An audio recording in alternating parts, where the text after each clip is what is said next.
Hello, welcome to another episode of Forward Podcast for collecting ideas to force forward gender equality. In India, in the last few years, we have seen a significant bridging of gender gaps in the education space, especially in primary education, because now girls are getting educated at equal and sometimes even higher rates than boys. But beyond that, there is still a huge gap because women's labor force participation in India is mysteriously continuing to remain low, much lower than what it should be at this juncture of India's economic growth. And the reasons for that continue to be many. But to unearth a lot of these issues and to understand solutions that work, I am speaking to people who are, working on the ground and seeing and observing these realities of women every day, as part of their work. Which is why today I have invited Parul Mehra. She is the Chief of Projects and Corporate Affairs at ETASHA. It's a 2-decade-old NGO working in the space of skilling and training youth and women from underprivileged backgrounds to become employable and generate incomes.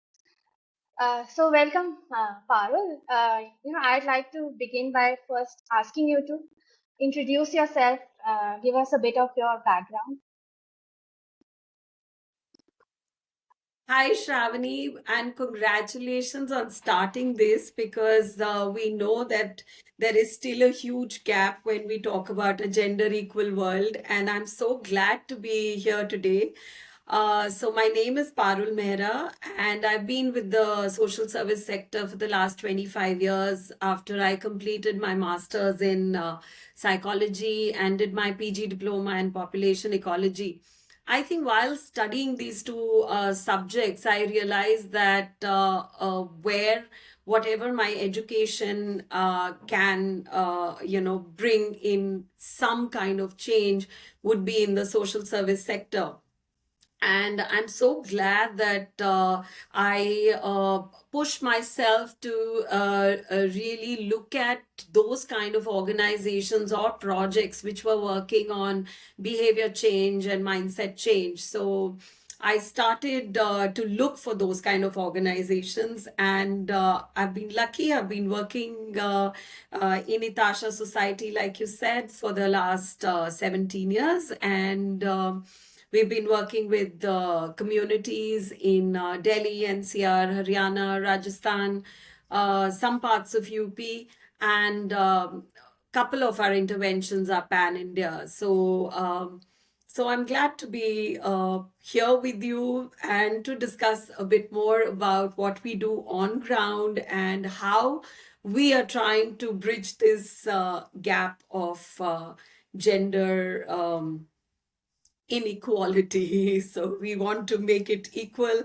want to Yes. get more girls into workforce participation, get women into entrepreneurship, get girls who finish school and do not drop out because of lack of scholastic ability. So yeah, here I am, and I'm so glad I'm talking to you. As for my personal background, I'm a mother of two. Luckily, both boy and a girl, and my daughter is working in Mumbai, and my son is studying in fourth year. And yeah, so that's I guess about me. Wow, wonderful.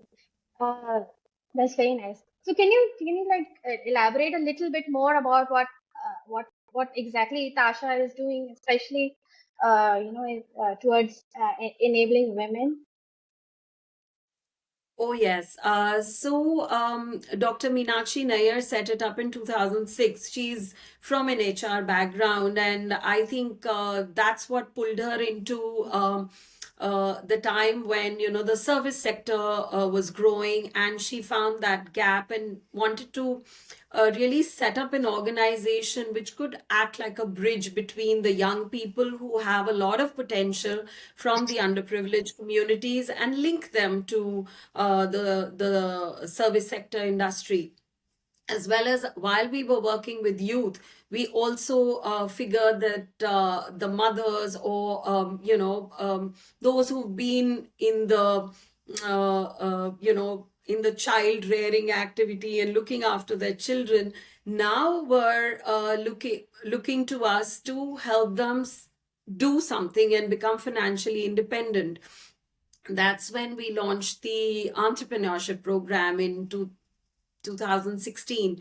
And that's when we started working with women um, who was super excited to join such a program, because that was going to change the tables, right? From them asking for Yeah. money, they were uh, turning around and then saying that, oh, kids, you want this, or husband wants to buy this.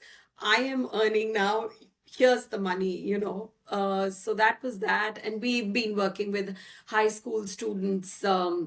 Boys and girls, and we've been training them to uh, become digitally literate, um, working on their English, Hindi, math, the foundational courses, because we've been working both in rural and urban.